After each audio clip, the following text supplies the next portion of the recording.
এদিকে অন্তর্বর্তী সরকারের নেওয়া সংস্কার কাজের সময় দীর্ঘায়িত হবে বলে মনে করেন নির্বাচন কমিশন সংস্কার কমিশনের প্রধান ডক্টর বদিউল আলম মজুমদার। জাতীয় প্রেস ক্লাবে জাতীয় কন্যা শিশু অ্যাডভোকেসি ফোরামের অনুষ্ঠানে তিনি কথা বলেন।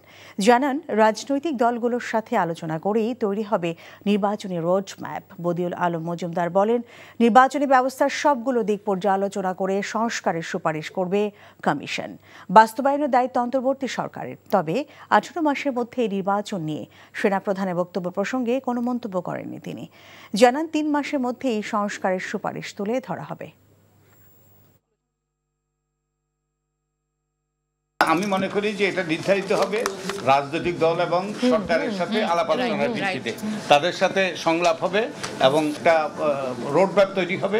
নির্বাচনী ব্যবস্থার সকল দিক নিয়ে আমরা পর্যালোচনা করব এবং তার ভিত্তিতে আমরা সুপারিশ প্রণয়ন করব এবং এটা বাস্তবায়নের দায়িত্ব কিন্তু আমাদের নয়, তো আমরা সুপারিশ করার দায়িত্ব। 90 দিন আমাদেরকে সময় দেওয়া হয়েছে, 1 অক্টোবর থেকে 31 ডিসেম্বর পর্যন্ত।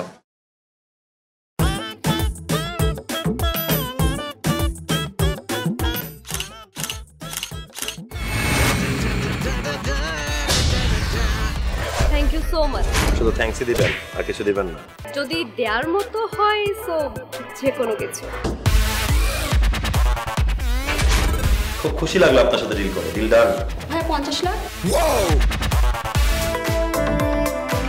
বিউটিফুল। আমি চাচ্ছি এই থার্সডেতে তোমাদের এনগেজমেন্টটা করে ফেলো। এখানে তো রতন নামে কোনো কিডনি ডাক্তার নাই তো। আপনি চিটার বাটপারে পাল্লায় পড়ছেন। আল্লাহ রে, আমি কি করব রে, আল্লাহ রে, আল্লাহ।